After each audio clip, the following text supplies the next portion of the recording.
Hello, this is the News Agenda for October 5th, 2020. Did you know today is National Child's Health Day? Indeed it is, and so it is only fitting that we start with the biggest child in the United States, Donald Trump. President Trump, seen here putting Secret Service agents at risk, was diagnosed with COVID-19 last week, as was First Lady Melania Trump. Some Secret Service agents were overheard expressing concern that they would be stuck in a car with the president listening to him talk. President Trump's doctors determined that his blood oxygen level was too low. Because of this, it inhibited his ability to lie to the American people. He was taken to Walter Reed Medical Center on Friday, but today, on Monday, he said he felt well enough to be released. He also said that he felt better than he has in 20 years, which is a statement people on drugs often say. As of the time of this recording, we do not know how the president is doing, nor does anyone else. But we can be sure that he is getting a good return on the $750 income tax payment. Don't forget, we learned of that last week, before the debate, which was also last week. This weekend was a flurry of speculation, well wishes, and backlashes to those who did not wish well upon the man who had killed unknown thousands due to his inaction. He is believed to have spread the disease himself through fundraisers and parties for the nominated Supreme Court Justice Amy Coney Barrett, who has no relation to the island. The Supreme Court nomination is seen here. Note the lack of masks.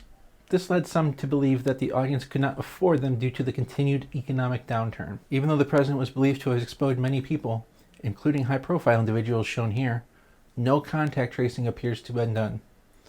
Over 30 people have been diagnosed or tested positive. This is the first time a sitting president has actively, personally killed someone by themselves in quite some time. Allegedly. Good job.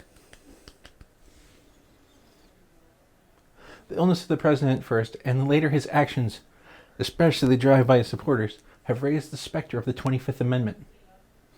Vice President Mike Pence released a statement saying that he had heard of amendments beyond the second, but he had never met them, nor was he terribly familiar with them. And dear God, can we talk about anything else news? Pope Francis says the coronavirus has proven quote-unquote magic theories of capitalism that has failed, and the world needs a new type of politics. The Pope, seen here living in a building paid for by donations of followers as well as conquests in previous times, also rejected the concept of an absolute right to property for individuals. Looks like he may have been ingesting conquest of bread rather than the bread shared with the disciples. He might be correct here, but anytime I think of the Pope, I remember the words that he said regarding trans people such as myself, saying that we revel in annihilation of man as the image of God. I think I look too damn cute to be a man. In local news, there was what police call an officer-involved shooting on Friday. 21-year-old Tyrus Jones was pulled over for some warrants. After he attempted to flee, the officer shot him 3 times. Mayor Tom McNamara and Police Chief Dan O'Shea did not disclose what municipal ordinance authorized death for running away from the police. No weapons were found at the scene. The officer shot 5 times, but was not charged with wanton endangerment for the missed bullets. However, according to the algorithm, that is not the top news story in the state line today. Instead, the algorithm determined that a Sears Malden home going up for sale is the top story. It's going on sale maybe this week. Maybe.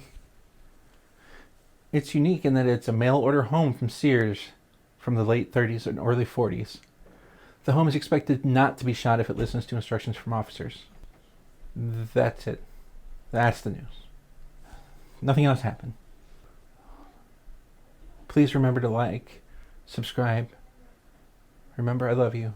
And vote. If you want to support the News Agenda, please join the Patreon with these fine people scrolling by right now. I really appreciate it. And thank you for your consideration. Have a pleasant day.